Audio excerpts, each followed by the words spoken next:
Hi, this is the podcast version of a YouTube live on the Tiffany Slaton story. It turned into something quite funny, maybe the most light-hearted episode of Never a Truer Word ever. And I'd love to know if you agree with my conclusions at the end of it as well. As it is a recording, you can't take part in the live chat or the live poll. There is a poll here on Spotify if you want to take part in that. And I'd always be interested in your comments. So if you want to get involved in this platform or get in touch on social media as well, I'd love to hear from you. Otherwise, sit back and enjoy the wonderful world of Tiffany Slaton.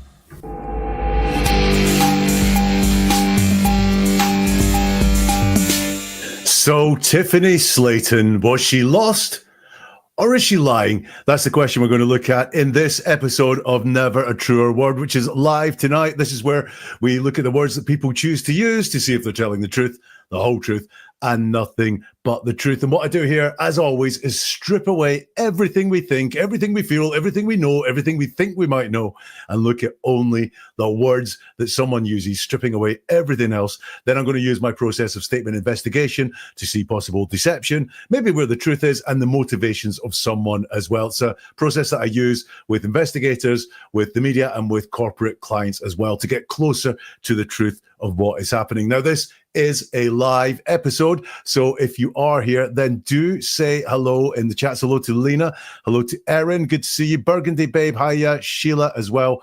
All Beans, I've been waiting for this one. Nice to catch the premiere. It's good to have you here, All Beans, and great username as well. So yeah, one of the reasons, in fact, the reason that I like to do this live is to get that interaction going. So please share your thoughts in the comments. And also there's a poll up and running as well on whether we buy the story of Tiffany Slaton or not. So have a vote on that as well. And if you're part of the replay crew, or if you listen to this on podcast, then do comment if you can on the platform or get in touch on social media, because I'd love to hear your thoughts on Tiffany Slaton.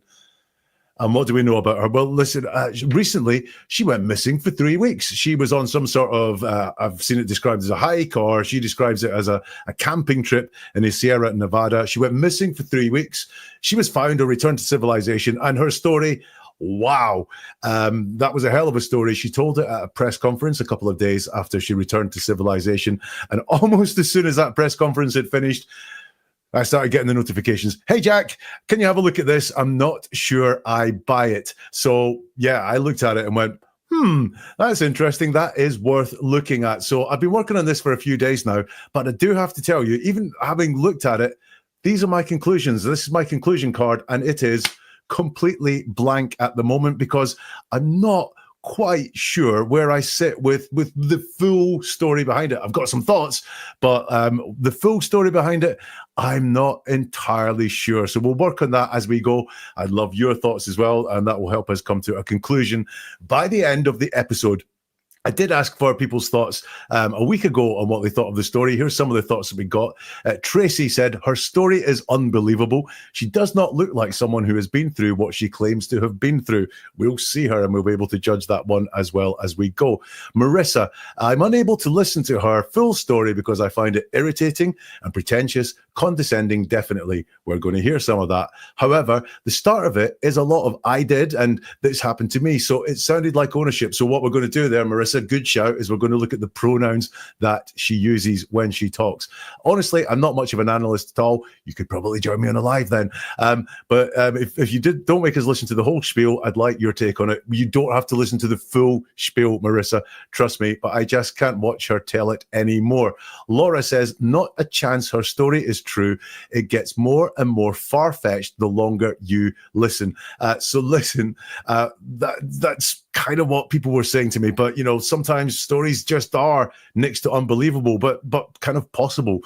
What a World says, she lied. No way her story can be true. Ask any wilderness or survivalist expert.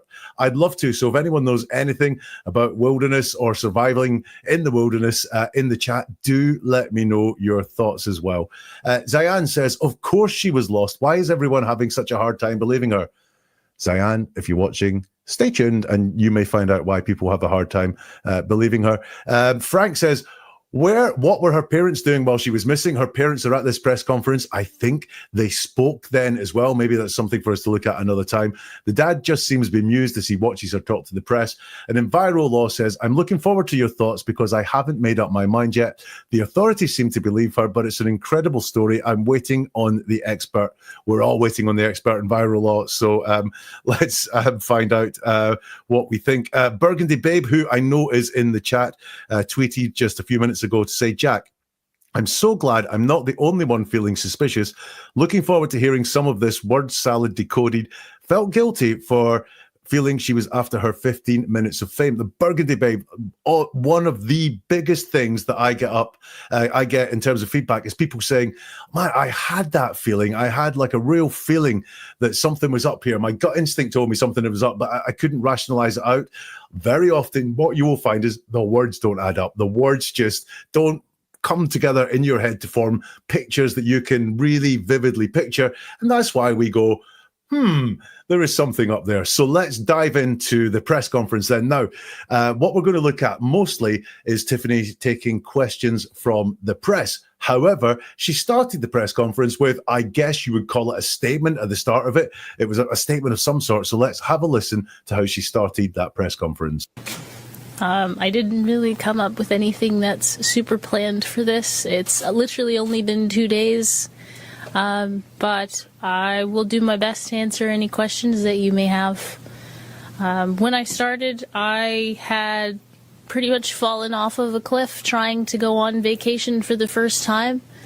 I may never do a real vacation longer than 3 days ever again. When I fell off of this cliff, I was unconscious for about 2 hours and did indeed have to splint one of my legs and pop the other knee back into place. From there, I couldn't actually get back onto the road. The main road was blocked because of the avalanche that I had been in. And of course, like a normal person, the first thing you're supposed to do is call 911, and I attempted that 4 or 5 times with no avail, and eventually got mad at my GPS and decided to ask, well, where's the nearest Starbucks? He's like, oh, well, we can answer that question. It's 18 miles from here. You can't give me 911, you can't get me GPS, but you can get me a Starbucks?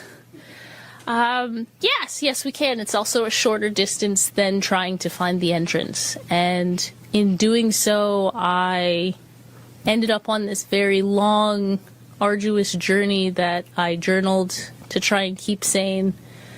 And eventually managed to get to civilization.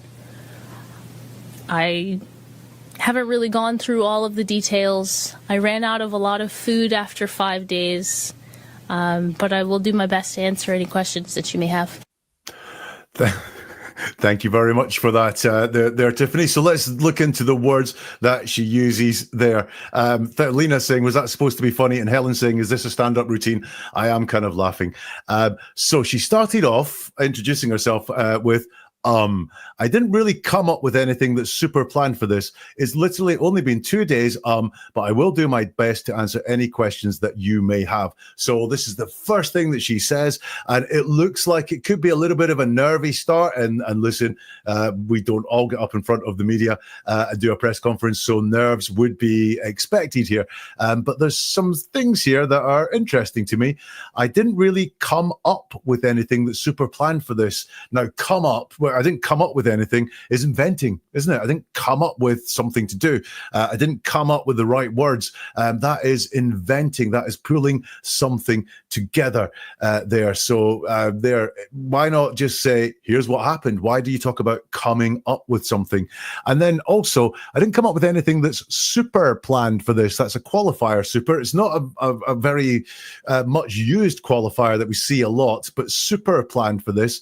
So did you come up with something that was planned for this? I think planned is a very important word when we look at what she is saying. She then says, it's literally been 2 days, but I will do my best to answer any questions that you may have. So the first thing she says is talking about coming up with stuff, suggesting that what she's going to talk about has been planned, even though she's trying to say it's off the cuff. And then she does seem to realize that there will be questions at the end of it. Kind of understandable. The press are there. The press asks questions, but the questions seem to be quite an important priority to her because she mentions them before she's even spoken about anything that has happened to her.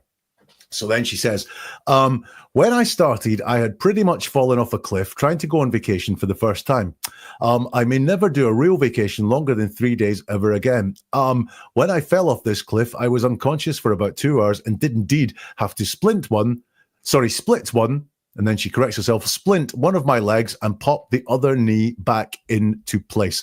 So what we have here is her saying, when I started, I had pretty much fallen off a cliff. That pretty much fallen off a cliff means you haven't fallen off a cliff. Now, I believe the story, and she does mention this a little bit later on, is she was in an avalanche. However, what we have here is not her saying, there was an avalanche. It's just pretty much fallen off a cliff. Now, interestingly here is that she doesn't give any start to the story whatsoever. She does no scene setting. She doesn't say, I planned to be away for 3 days. I was walking along this mountain, or I was looking for somewhere to pitch my tent, or anything like that. There is no scene setting at all. It's just boom. Although the boom is a bit of a damn squid because it's pretty much fallen off the cliff, trying to go on vacation for the first time. That feels like the scene set there, trying to go on vacation for the first time, but it comes after the middle of the story or the peak of the story, pretty much falling off a cliff. Then she says, when I fell off this cliff, I was unconscious for about 2 hours. Now, it's just something a little bit up there in the timing. It's not, I fell off the cliff, got caught in the avalanche. I fell off the cliff and was knocked unconscious and was out for 2 hours. She's saying when I fell off the cliff, I was unconscious, almost as if she was unconscious when she fell. She was unconscious when the avalanche happened, which is possible, I guess, but it's not what we would think would happen. You know, you would fall and then you would become knock your head or something and get unconscious there. So this is just already not starting to hang together. She talks about the legs. Interesting that she says split one, splint one, could just be a misspeak. But I do want you to remember that according to her, she fell off this cliff. Oh, by the way, this cliff, I fell off this cliff, makes it sound like a random cliff. I tripped over this stone. It makes it sound like there was one of many. Just again, if you were in an avalanche, felt like you fell off a cliff, then it would be the cliff. It would be that point where it absolutely happens. And then she talks about the injuries, that she had to splint one of her legs and pop the other knee back into place, as you do.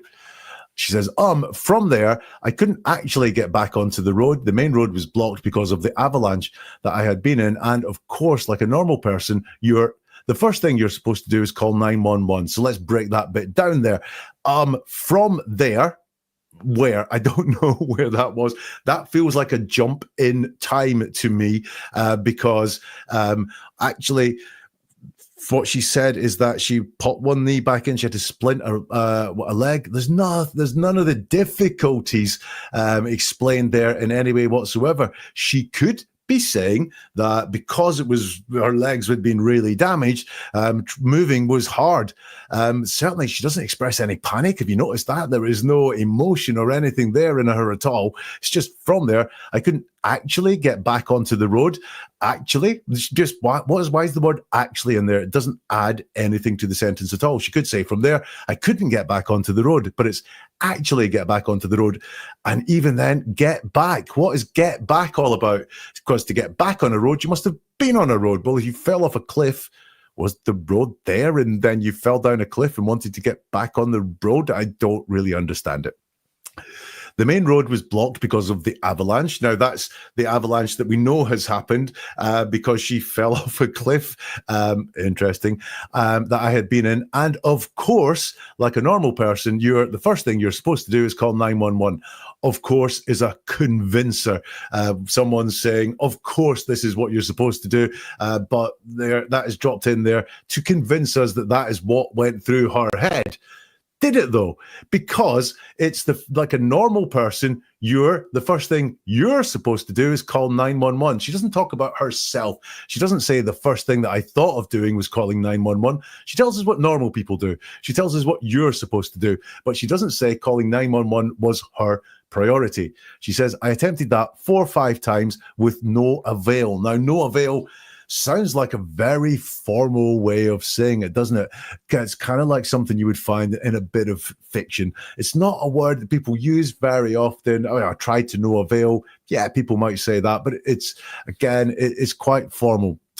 And eventually got mad at my GPS and just decided to ask, well, where's the nearest Starbucks? It's like, oh, well, we can answer that question. It's 18 miles from here. So look, the fact that when you can't get 911, you decide to go to Starbucks. Look, some people are just a very different thought process from the rest of us. You'll notice she misses her pronoun out there. She doesn't say, I eventually got mad at my GPS and decided to ask. It's just, and eventually got mad at my GPS and decided to ask. A missing pronoun there as well. She doesn't say she did ask. She says she decided to ask.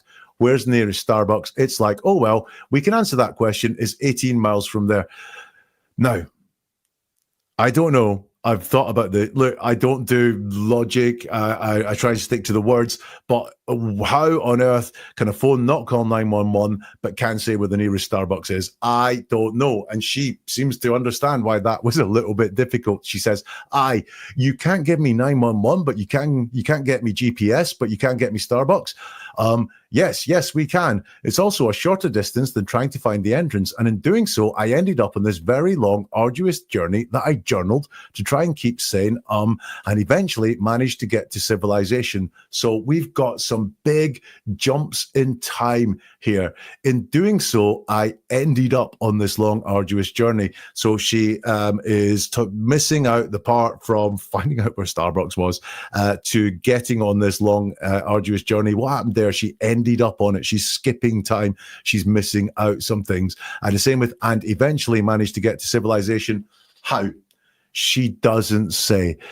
She says, I haven't really gone through all the details. You don't say, Tiffany. Details are not your middle name, are they? I haven't really gone through all the details.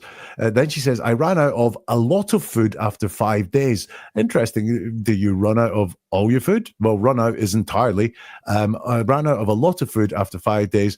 But I will do my best to answer any questions you may have. And that is the entire story. She will do her best to answer any questions you have. That doesn't mean that she will answer any questions that you may have. And any questions you may have, again, she thinks that this is their definitely to ask questions. So look, my thought on that statement at the beginning, it's very, very patchy, this statement, and the instigation especially, but what caused it is passed over almost. It's not any depth around falling off a cliff, the avalanche, or anything like that.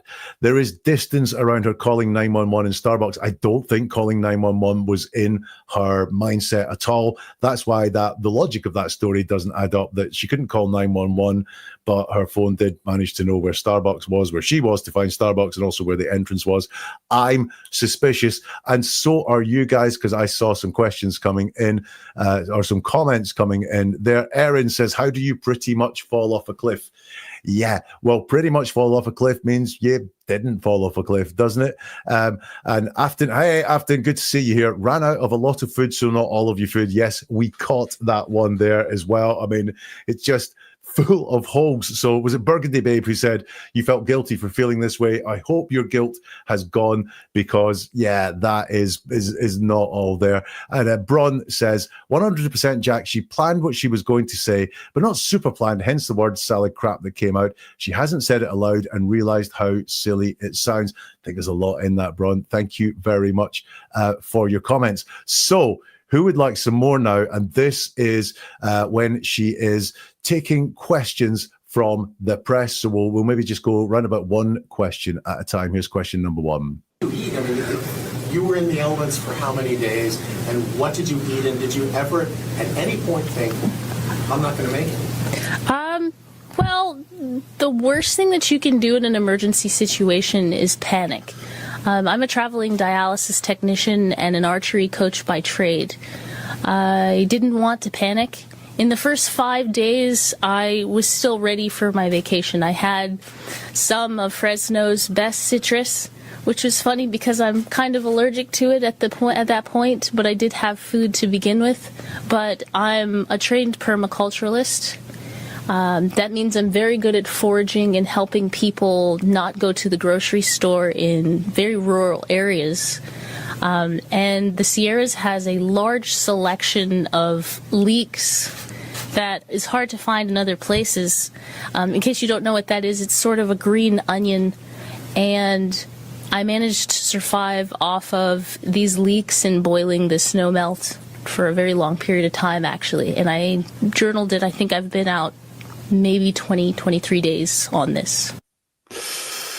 Okay, so what have we got there then? Thank you so much for the comments during that. She's asked, what did you eat? You were in the elements for how many days, and did you ever at any point think, I'm not going to make it? And she says, well, the worst thing you can do in an emergency situation is panic. I'm a traveling dialysis technician and an archery coach by trade. I didn't want to panic. In the first 5 days, I was still ready for my vacation.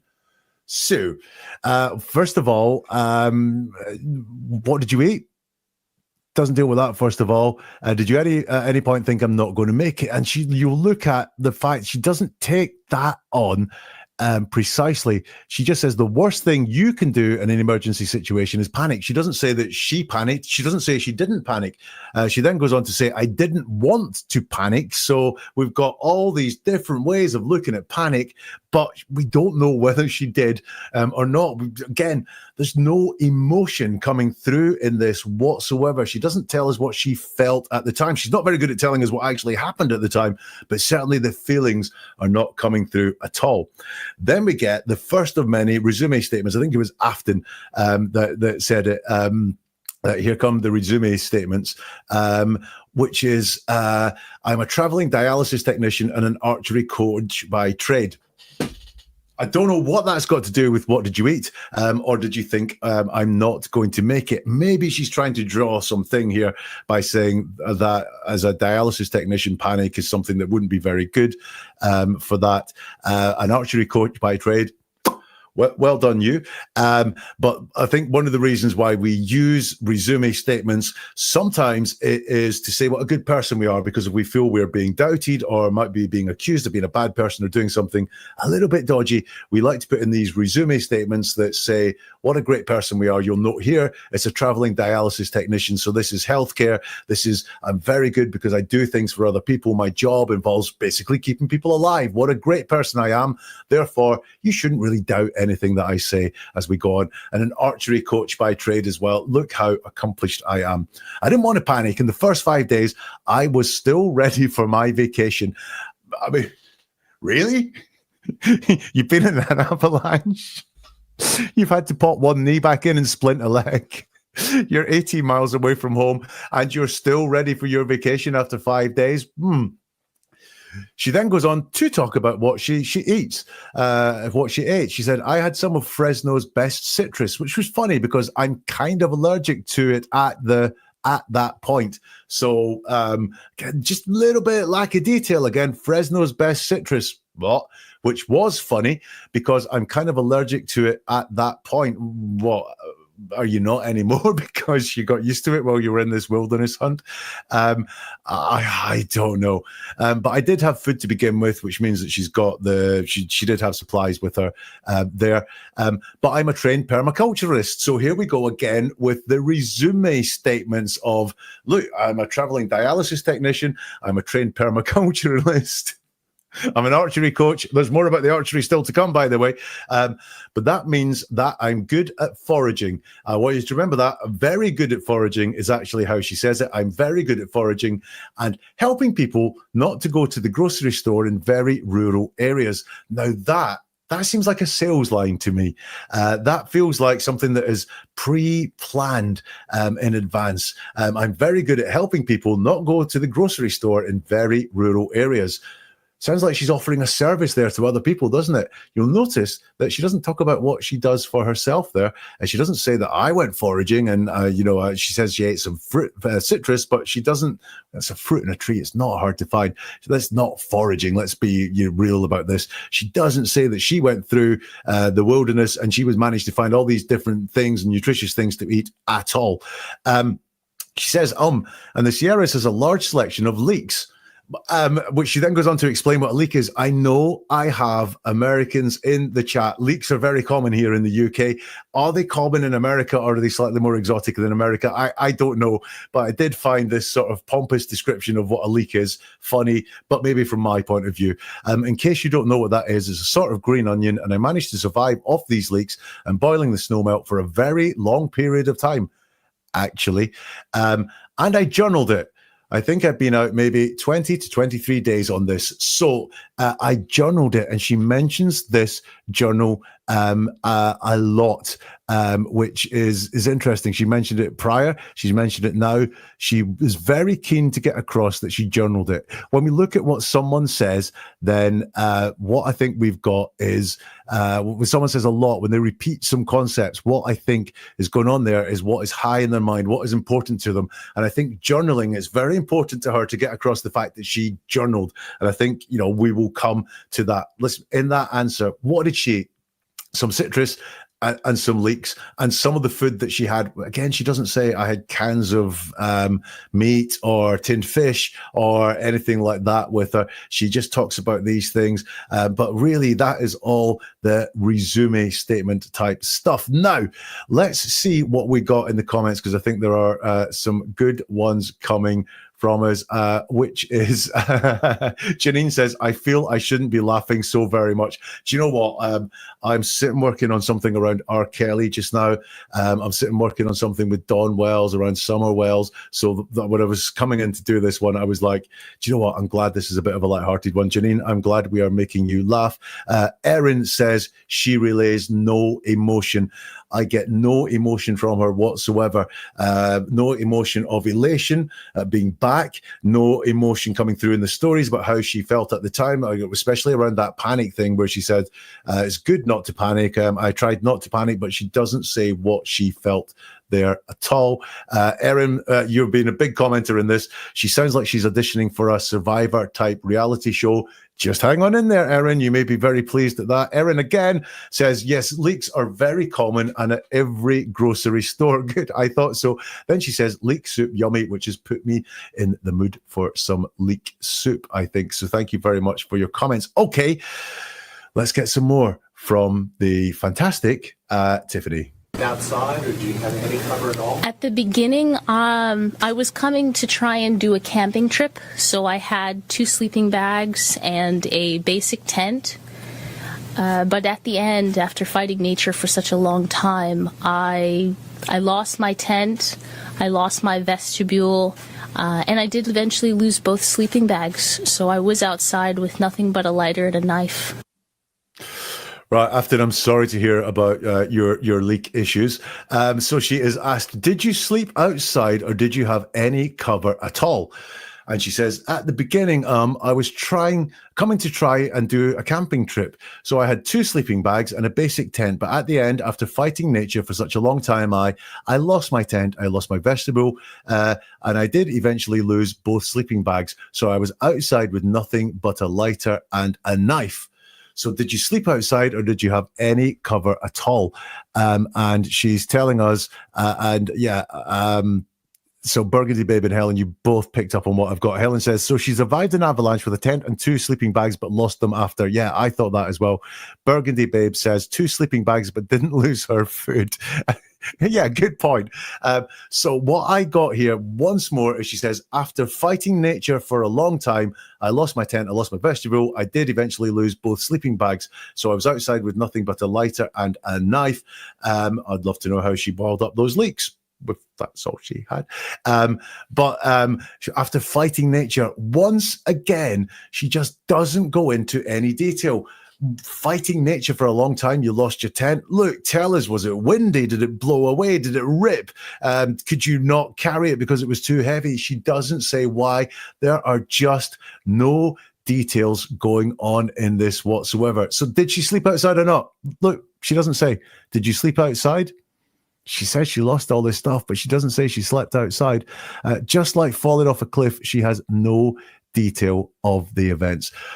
Right, we have more from Tiffany to come. I hope you are enjoying it. If you are, then please share this with people who you know would be interested in this story. Also, that like button goes a long way to getting this out to more people. We have a great audience today, loads of great comments. So if you could please do that, like or recommend, share with people if you like. And also, if you want to get more than this, then do subscribe to the channel, because this is what I do. I dig into the words that people choose to use. Sometimes it's kind of lighthearted like this. Sometimes it's a bit more serious. But my aim is always to give you guys a little bit more skill in understanding the words that people use all around you, in order to just get to the truth that little bit quicker. So please, if you could do any of those things, it'd be great. And if you're super interested, you can become a member here to the YouTube channel, or a subscriber on Spotify. It means you get early access to the weekly episodes before anyone else, and exclusive content as well. So if you do those things, thank you very much. Right. Are you ready for a little bit more from Tiffany now? Oh, before we do that, well, just check in the poll. One person, I think, so 3% say yes, they believe Tiffany Slaton's story. 97% say no, they don't believe that story. Right, let's have some more. Another question and answer from Tiffany. How you avoid death to survive? How did I avoid death? I'm pretty good at foraging, and nature is quite terrifying. So usually once you start finding things that are scary for you, you do your best to keep moving and get over it. And because of the mountains, I literally got over quite a few of them. Who was it that made the comment about a stand-up show? I'm down with you on that. Tiffany, how did you avoid death to survive? How did I avoid death? She says as a question. I'm pretty good at foraging, and nature is quite terrifying. So usually once you start finding things that are scary for you, you do your best to keep moving and get over it. And because of the mountains, I literally got over quite a few of them. Well, she doesn't answer the question again. You'll notice that she's not prepared for this one. She repeats the question back. I think that buys her some thinking time so that she can construct what it is that she wants to say. How did I avoid death? I'm pretty good at foraging. Now, that's different from being a trained forager, which she told us earlier. Permaculturalist, I think she called it earlier. She said she was very good at foraging. And now she's just pretty good at foraging. But again, she doesn't quite tell us what that really means. There's just no detail there at all. And then she says, nature's quite terrifying. So usually once you start finding things that are scary for you, you do your best to keep moving and get over it. But this is just talking about you. This is just in general what you do. And also just usually once you start finding things that are scary for you, you do your best to keep moving and get over it. So no answer to that whatsoever, just telling us in the abstract usually what happens and what you would do. She doesn't bring it back to her and say, I was terrified. I had to keep moving because nature is terrifying. But again, where's the details? Foraging and nature is quite terrifying. How? Tell us, what did you see? Bears, snakes, crocodiles. I don't know what was there. Poisonous things that you might have found in your foraging. She has no details into this whatsoever when she is asked these questions. Let's get some more from the lovely Tiffany. Attribute this ability to survive under the worst conditions? Well, while it may not look like it, I am a pre-Olympian for archery, and in the islands, I am number 2 in the world's islands for archery. In an archery session for 2 hours, we walk the equivalent of 5 miles and lift the equivalent of 2 tons. So my body type is not necessarily going to look like a boxer's, but it is indeed an athlete's. Did you see anything remarkable on your journey? Anything that stood out to you that you remember? Animals, any encounters with animals? I did indeed see every type of animal or come across every track for animals that could possibly be found in the Sierras, including a sort of mountain goat that I have not yet identified because I haven't had a chance to look at the prints. It's only been day 3. Some of your comments, guys, are amazing. But let's look at the words of Tiffany. She's asked, what do you attribute this ability to survive under the worst conditions? She says, well, while it may not look like it, I am a pre-Olympian for archery. And in the islands, I am number 2 in the world's islands for archery. There's your resume statement again. And then she goes on to say, in an archery session for 2 hours, we walk the equivalent of 5 miles and lift the equivalent of 2 tons. So my body type is not necessarily going to look like a boxer's, but it is indeed an athlete's. Now, this all makes sense. Marie, I have just seen your comment. This all makes sense. But she doesn't say the words. What she wants to say, what she wants us to get the impression of is that I am very fit, I'm very healthy, I can lift a lot of weight, I have some stamina because I can walk a long distance and so on. But she doesn't say that. She just talks about the resume statement. I'm very good at this. And then leaves us to draw the inference there, but she doesn't say it herself. She's got nothing to join this up for to at all. She just doesn't answer the question. She doesn't join up the fitness with survival. She's then asked, did you see anything remarkable on your journey? Anything that stood out to you that you remember with animals and the encounters with animals? And she says, I did indeed see every type of animal or come across every track for animals that could possibly be found in the Sierras, including a sort of mountain goat that I have not identified yet because I haven't had a chance to look at the prints. It's only been day 3. So once again, it's really low on the details. And if you've been 20 days in the Sierras, you're going to remember something, aren't you? You are going to remember a type of animal you saw, something that was more prevalent, maybe something that was cute, maybe something that wasn't there. Helen has asked, how did she capture the footprint? Yeah, I don't know. It's only been day 3, but you'll notice, look there, no detail. In fact, the most detail she has is on this animal that she couldn't identify, the mountain goat that she has not identified because I haven't had a chance to look at the prints. So just really, really, really vague on detail, as if she's got this just amazing ability just to spew some word salad when she is asked a question. Right. Do you want some more from her? I mean, like, do you really want some more from her? Because we've got, a couple more clips that we can listen to from Tiffany. I've got into an avalanche and 2 landslides in the process. When I came into the hospital, somehow because of the foraging, my blood work was perfect. But I did have a lot of micro cuts. I have a lot of burns, but nothing that I don't think time will be able to heal. I beg your pardon. What injuries did you sustain? I've got into an avalanche and 2 landslides. And in the process, when I came to hospital, somehow, because of the foraging, my blood work was perfect. So what injuries did you sustain? And there's some waffle there. There is no injury straight away as an answer to that question. She goes to something that I think she's, prepared there, what she's thinking about, which is I've got into an avalanche and 2 landslides. And in the process, when I came to hospital, somewhere, because of the foraging, my blood work was perfect. So we've got the foraging coming back up again, and the foraging made her blood work perfect. Burgundy Babe says, I hate it when that happens. Yes, I know exactly what you're saying, Burgundy Babe. I hate it when that happens as well. My blood work was perfect.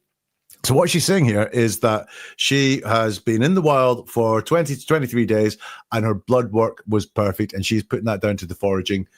Draw your own conclusions from that one as well. But I did have a lot of micro cuts. But I did have a lot of micro cuts is in the past tense. I don't know what micro cuts are either beyond small cuts. I have a lot of burns. That's in the present tense. So the micro cuts seem to have gone. Maybe that's why we can't see them anymore there. I have a lot of burns.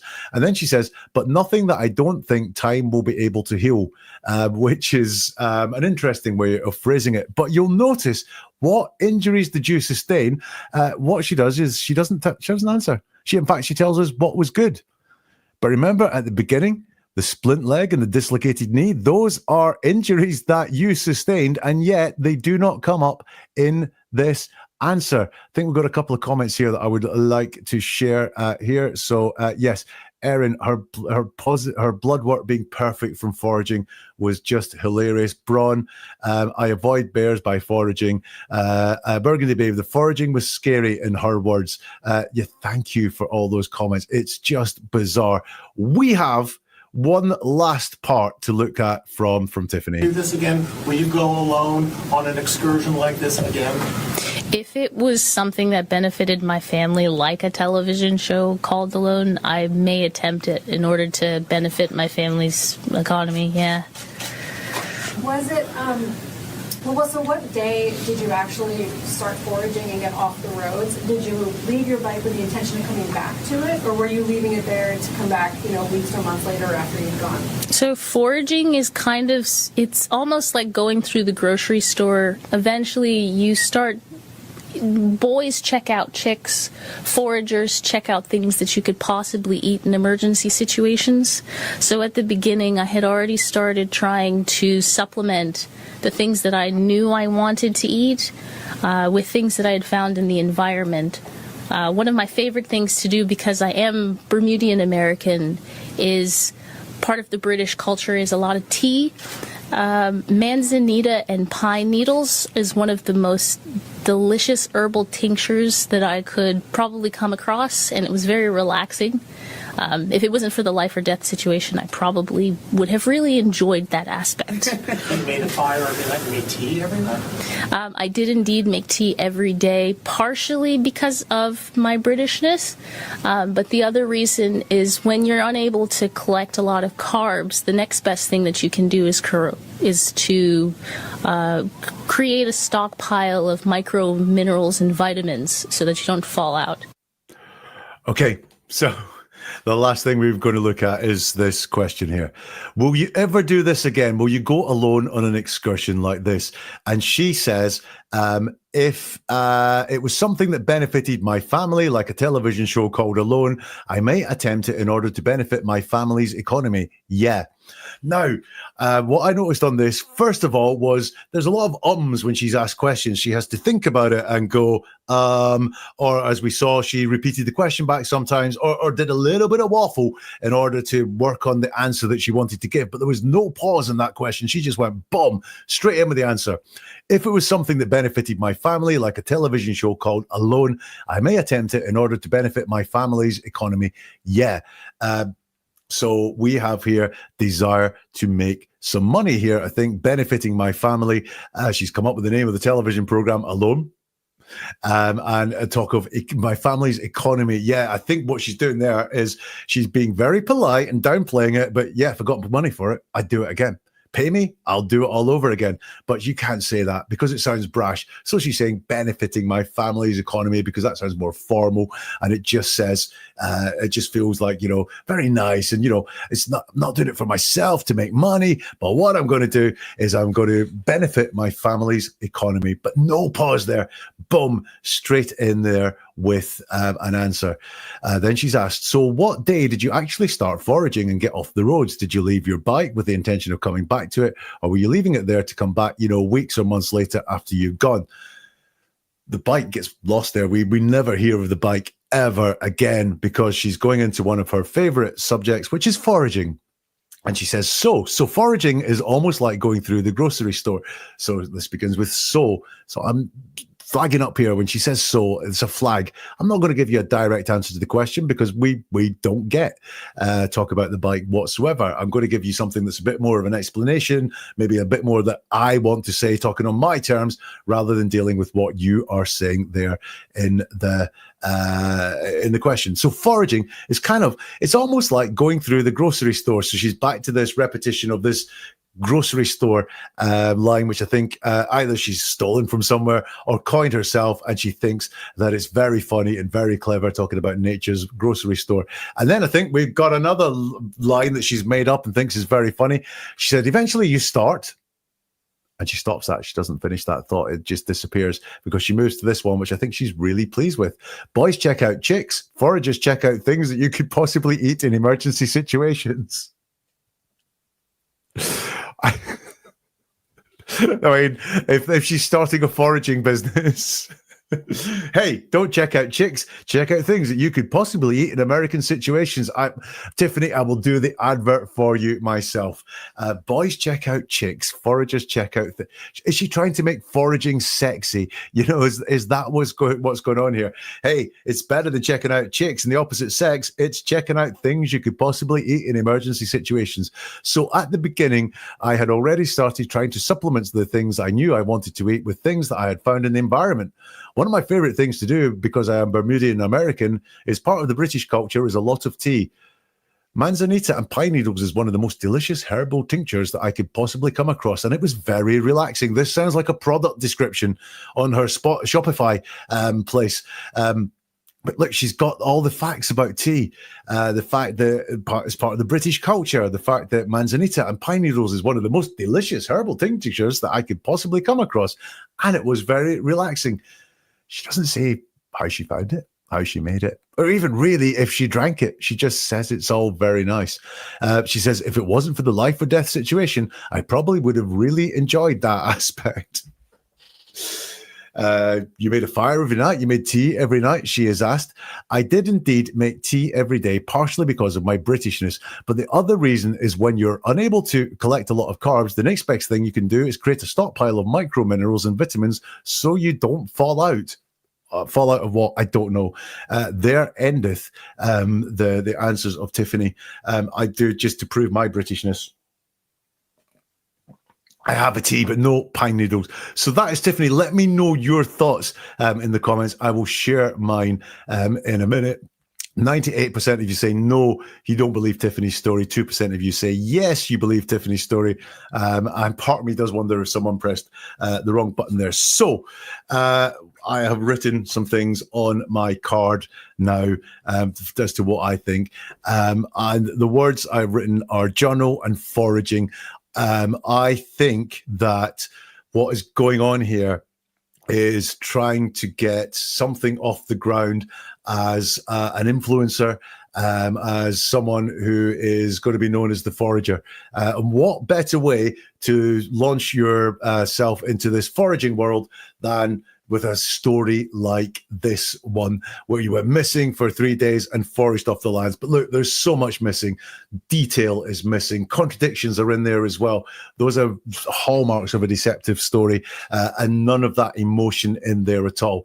But the thing she repeats, my journal, is she trying to sell her journal or get people interested in seeing what was inside this journal? The repetition of foraging and all these, what it feels like are sales lines that she's generating as well. It feels to me like she's trying to use this being lost experience to launch some sort of career in a very bizarre sense. I know that some of you guys spotted this already. So we saw it there from LJ saying she'll do a television show. No shit, Sherlock. Yeah, she just gave all the vibes of she wanted to do something with this to be famous or to get known. After ding, ding, ding, there's the whole point of the charade. I know you sent that when she was talking about being on TV and saying, I'll happily do this TV show. And hello to Marie, who says, just got suspicious over something. And yes, a GoFundMe page was online, $23,597 raised. Interesting. She could buy herself a new tent and 3 sleeping bags this time as well. Let me just check in on the comments that are there, which is, I'm glad lots of people believe me. Kitty says, I'd love to know what about it the 2% believe. So yeah, me as well. Braun says they could make a great TV show, The Journaling Forager. Yeah, I mean, great. They could make a TV show called The Journaling Forager. I would watch out for her somewhere on Instagram Reels very shortly and TikTok, trying to get her foraging career off the ground. If not, she does always have the archery, the traveling dialysis to get her back on as well.